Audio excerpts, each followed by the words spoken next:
بادشاہ محل کی چھت پر ٹہلنے چلا گیا۔ ٹہلتے ٹہلتے اس کی نظر محل کے نزدیک گھر کی چھت پر پڑی، جس پر ایک بہت خوبصورت عورت کپڑے سکھا رہی تھی۔ بادشاہ نے اپنی ایک باندی کو بلا کر پوچھا، یہ عورت کون ہے؟ باندی نے کہا، بادشاہ سلامت، یہ آپ کے غلام فیروز کی بیوی ہے۔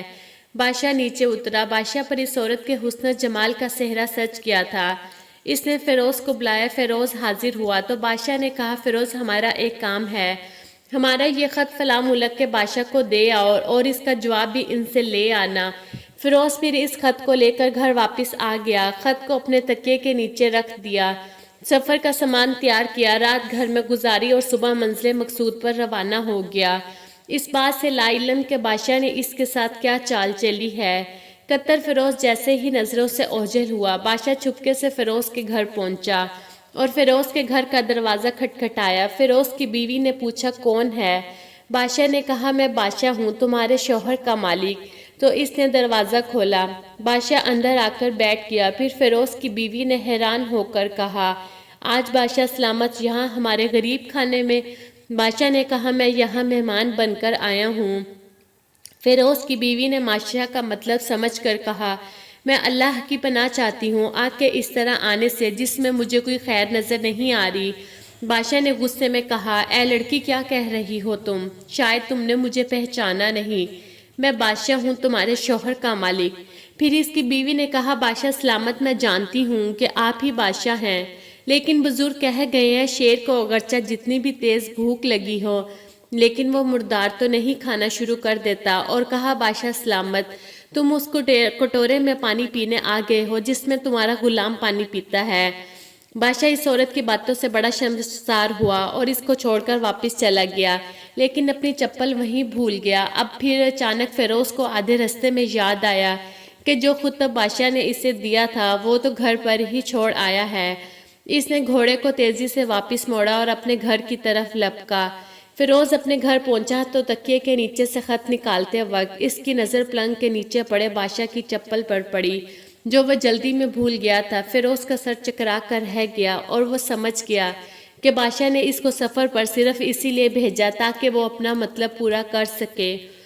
فیروز کسی کو کچھ بتائے بغیر چپ چاپ گھر سے نکلا اور خط لے کر وہ چل پڑا، اور کام ختم کرنے کے بعد بادشاہ کے پاس واپس آیا تو بادشاہ نے انعام کے طور پر اسے 100 دینار دیے۔ فیروز دینار لے کر بازار گیا اور عورتوں کے استعمال کے قیمتی کپڑے اور کچھ تحائف بھی خریدے۔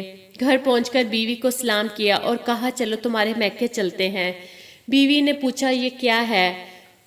کہا، بادشاہ نے انعام دیا ہے اور میں چاہتا ہوں کہ یہ پہن کر اپنے گھر والوں کو بھی دکھاؤ۔ بیوی نے کہا، جیسا آپ چاہیں۔ بیوی تیار ہوئی اور اپنے والدین کے گھر اپنے شوہر کے ساتھ روانہ ہوئی، اور بیٹی اور ان کے لائے گئے تحائف کو دیکھ کر وہ لوگ بہت خوش ہوئے۔ فیروز بیوی کو چھوڑ کر واپس آ گیا اور 1 مہینہ گزرنے کے باوجود نہ بیوی کا پوچھا نہ اس کو واپس بلایا۔ پھر کچھ دن بعد اس کے سالے اس سے ملنے آئے اور اس سے پوچھا، فیروز، آپ ہم سے ہماری بہن سے غصہ اور ناراضگی کی وجہ بتائیں یا پھر ہم آپ کو قاضی کے سامنے پیش کریں گے۔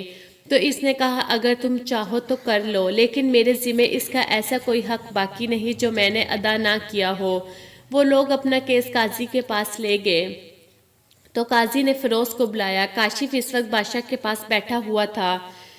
لڑکی کے بھائیوں نے کہا، اللہ بادشاہ سلامت اور قاضی القضاء کو قائم دائم رکھے۔ قاضی صاحب، ہم نے ایک سرسبز باغ، درخت، پھلوں سے بھرے ہوئے اور ساتھ میں میٹھے پانی کا کنواں اس شخص کے حوالے میں دیا، تو اس شخص نے ہمارا باغ اجاڑ دیا، سارے پھل کھا لیے، درخت کاٹ لیے اور کنویں کو خراب کر کے بند کر دیا۔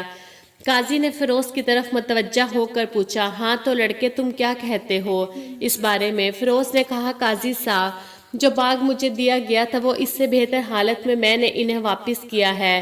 قاضی نے کیا پوچھا، کیا اس نے باغ تمہارے حوالے ویسے ہی حالت میں واپس کیا ہے جیسے پہلے تھا؟ انہوں نے کہا، ہاں ویسے ہی حالت میں واپس کیا ہے، لیکن ہم اس سے باغ واپس کرنے کی وجہ پوچھنا چاہتے ہیں۔ قاضی نے کہا، ہاں فیروز، تم کیا کہنا چاہتے ہو اس بارے میں؟